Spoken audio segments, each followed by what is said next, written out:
시간관리라는 잘못된 믿음은 시간관리와 일, 삶의 균형은 쓸데없는 걱정이다. 어떤 의미에서도 내가 훌륭한 관리자라고 생각하지 않는다는 사실을 인정하면서 이 장을 시작해야겠다. 나는 결코 계획을 세우는 사람이 아니다. 세미나를 하다 보면 시간관리와 일, 삶과 균형이라는 위대한 질문을 많이 받는다. 당신이 가장 먼저 해야 할 일은 시간관리가 아니라 이루려는 목표의 우선순위를 명확하게 정해서 성공을 당신의 의미로 만드는 것이다. 이 일은 당연히 내가 대신해 줄 수가 없다. 나는 개인적으로 균형을 잡으라는 말을 좋아하지 않는다. 대신에 모든 영역에서 뭐든지 풍요롭게 누리는 데 관심이 있다. 나는 하나를 얻기 위해서 다른 하나를 포기해야 한다고 생각하지 않는다. 성공한 사람은 모든 것을 얻을 수 있다는 관점에서 생각한다. 내가 보기에 시간관리와 일, 삶의 균형을 걱정하는 것은 아무 의미가 없다. 그보다 어떻게 해야 모든 것을 풍요롭게 얻을 수 있을까 하는 질문을 해야 한다. 마인드셋을 모든 것을 얻을 수 있다는 마인드셋을 가져라. 마인드셋. 당신이 어떻게 시간을 쓰는지 기록하라. 이 글을 쓰고 쓸 때 한 고객에게 이런 문자를 받았다. 시기는 하시나요? 나는 농담 삼아 바로 이렇게 답을 보냈다.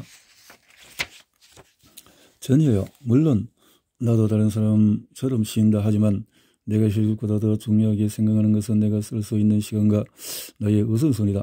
나는 내 모든 시간을 할애해서 성공을 추구하는 것이 나의 의무이자 사명이며 책임임을 잘 알고 있다. 누구나 일주일에 168시간이 있다. 기본적으로 주간, 근로 등등 해서 사람들은 대부분 시간이 소중하다고 주장한다. 하지만은 시간에 대해서 잘 아는 사람은 별로 없다. 시간은 누가 만드는가? 당신의 시간을 당신이 만드는가? 아니면 다른 사람이 만드는가? 당신의 시간을 더 많이 만들기 위해서 무슨 일을 할 수 있는가? 시간은 돈이다라는 말은 무슨 의미인가? 시간을 확실하게 돈으로 만들기 위해 시간을 어떻게 쓰고 있는가?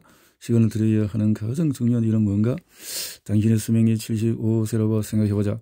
이 시간은 약 65만 7천 시간 39분 3,942분이다. 자, 이렇게 해서 시간의 가치를 시간을 늘리는 유일한 방법은 내게 주어진 시간에 더 많은 일을 하는 것이다. 진정으로 당신의 시간을 파워하고 극대화하려면 주어진 시간에 모든 기회를 이끌어내려면 당신이 쓸 수 있는 시간이 얼마나 되는지 정확하게 이해하고 인식해야 한다. 시간, 특히 근무 시간과 관련해서 사람들은 불평을 많이 한다.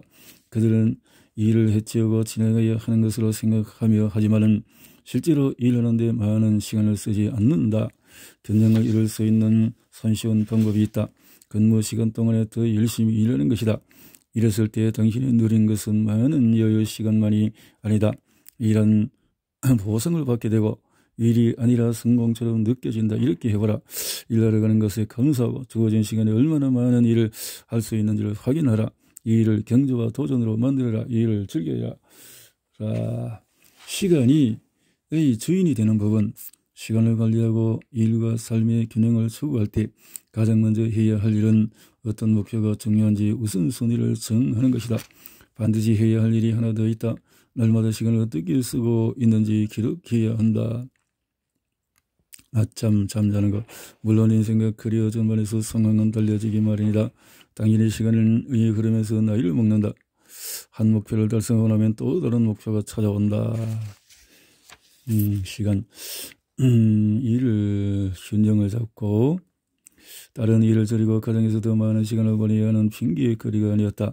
오히려 다른 내가 성공을 위해 하는 또 하나의 이유가 되어 주었다.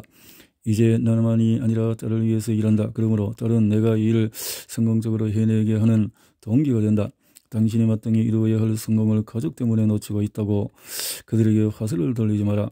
가족은 당신이 성공을 갈망하는 이유가 되어야 한다.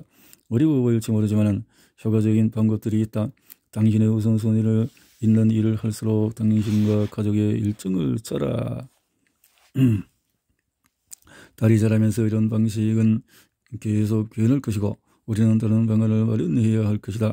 바쁘면 바쁠수록 시간을 통제하고 우선순위를 정리해야 한다. 아무도 당신을 구원해주지 않는다. 당신은 시간을 어떻게 쓸지를 결정해야 한다.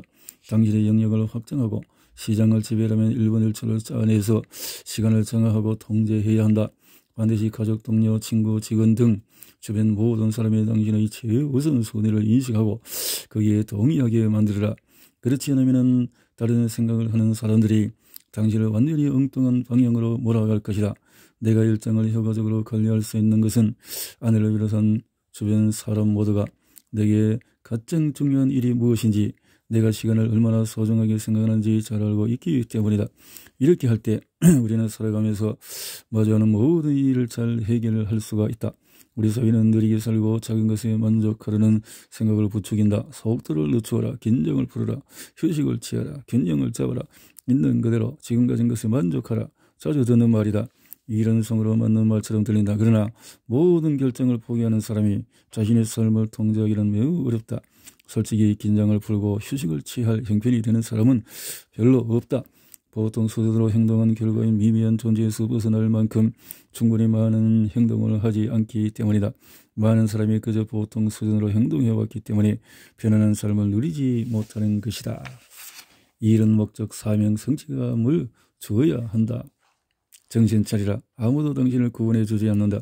당신의 가족을 돌봐주고 당신의 노후를 책임질 사람은 아무도 없다. 당신을 위해 누군가 일을 해줄 그러는 기대는 버리라. 당신과 당신 가족을 구원할 유일한 방법은 10배의 법칙에 따라서 매일 매 순간을 최대한 활용하는 것이다. 매일 매 순간. 자, 이렇게 비판은 성공의 신호다. 비판을 예상하고 기대하라. 비판은 확실히 듣기 좋은 소리는 아니다. 하지만은 당신에게 엄청난 소식을 알려주겠다. 당신이 비판을 받는다면 그것은 성공의 길로 가고 있다는 확실한 신호다. 비판은 다른 사람이 누군가의 일 또는 행동의 장점이나 단점을 판단한다는 뜻이다. 비판이 항상 단점을 지적한다는 의미는 아니지만 이 단어에는 보통 편견이나 반감의 의미가 들어있다. 비판. 당신이 충분한 행동을 시작하면 꼭 그런 수준으로 행동하지 않는 사람들의 비판에 직면한다. 당신이 상당한 성공을 거두면 사람들은 당신을 주시하기 시작한다. 이런 비판을 성공의 신호 중의 하나라고 예상하고 기대하라. 성공은 당신의 의무자 사명이며 책임이다. 비판을 성공의 공식의 한 요소로 삼아라. 루지애나에서 담장 사업을 하는 친구가 한 번에 이렇게 말했다. 그랜트, 난 사람들이 관심이 싫어. 사람들의 관심을 받게 되면 바로 경쟁자들이 뒤쫓아오기 시작하잖아. 난 주목받고 싶지 않아. 그래야 내가 뭘 하는지 아무도 모르지. 그렇지만 너무 오래 레이더를 피해 날면은 절대 정상에 오르기를 기대할 수가 없다. 관심과 비판을 피하려고 바짝 엎드려 지낸다는 것은 10중 8구 어느 정도 억눌러 방해한다는 뜻이다. 나약하고 압도당한 사람들이 다른 사람의 성공을 공격한다. 시장을 장악하겠다고 지배하겠다고 결심하는 순간 당신은 이런 사람들의 표적이 될 위험을 무릅써야 한다. 비판에 잘 대처하는 유일한 방법은 비판을 성공 공식의 한 요소로 삼아서 예상하는 것이다. 최근에 한 의뢰인이 회사에 전화를 걸어서 우리 직원들이 너무 공격적으로 자신을 밀어붙이고 있다고 불평을 쏟아냈다. 나는 그에게 전화해서 뭐가 문제인지 물었다. 당연히 해야 할 일을 한 우리 직원들을 비방하는 소리를 듣고 나는 이렇게 말했다. 그만 좀 하시면 좋겠습니다. 우리 직원들은 사장님을 도울 방법을 알고 있어서 옳다고 생각한 일을 한 겁니다. 사장님은 앞으로 나아가겠다고 행동에 방아쇠를 당기겠다고 결심하지 않았습니다. 이 일에 비판받을 점은 사장님의 그런 태도입니다. 하지만 사장님을 비판하지 않겠습니다. 그래봤자 누구에도 도움이 안 되니까요. 이제 그런 소극적인 자세는 버리고 사장님 회사를 성장시키기 위해서 적극적으로 나서서 행동해 보십시오. 그리고 나는 그 의뢰인을 공격적으로 밀어붙인 직원들에게 보상금을 주었다. 의뢰인이 너무 밀어붙인다고 불평하는 것은 우리 직원들이 올바른 방향으로 가고 있다는 증거다. 나는 그 의뢰인의 항의 때문에 회사 방침을 바꾸지 않았다. 오히려 직원들의 노력을 칭찬했다. 나와 직원들은 모두 비판이 성공 사이클의 일부임을 잘 이해하고 있다. 그래서 나는 직원들이 성공을 추구하다가 의뢰인의 불만을 사도 의뢰인에게 사과하지 않는다. 그 의뢰인과 거래가 어떻게 되었는지 궁금한가? 그 의뢰는 성공적으로 마무리되었다. 그리고 요즘 그 의뢰인은 우리 직원들에게 존경과 찬사를 보내며 의뢰인을 미치광이처럼 밀어붙이는 친구들이라고 말한다. 비판이 찬사로 바뀔 때까지 계속 행동하라. 대학교를 졸업한 후 나는 전공 분야가 아니라 세일즈 업계에서 첫 정규직 일자리를 구했다. 약 2년 만에 내 판매 실적은 동료들의 실적을 훨씬 뛰어넘어 업계 상위 1% 안에 들었다. 동료들이 나를 비판하지 않으리라고 짐작한다면 생각을 바꾸기 바란다. 당연히 그들은 나를 비판했다. 그들은 나를 점을 삼아 농담하고 조롱하고 이런 행태는 행동력이 떨어지는 사람들이 하는 짓이다. 행동력. 1등이 아니면 꼴찌다라는 책이 뉴욕타임즈 베스트셀러에 오르자 경쟁자라는 사람들이 즉시 나를 비판하기 시작했다. 어떤 사람은 책 제목이 건방지더라고 했고 그래도 자신이 뭐라도 되는 줄 아는가 봐 해. 너무 잘난 체에서 손해를 볼 사람이라고 말하기도 했다. 새 편집자를 구하겠다. 내가 이런 의견에 신경 썼을까? 전혀 아니다. 나는 뉴욕타임스 베스트셀러 작가다. 내가 아는 사실은 사람들은 칭찬받아도 비판을 먼저 한다는 것이다. 좋든 싫든 성공에는 비판이 따라다닌다. 성공에 계속해서 모든 것을 쏟아부어라. 그러면 머지않아 당신을 깎아내리는 사람들이 당신의 한 일에 찬사를 보낼 것이다. 찬사를 보낼 것이다.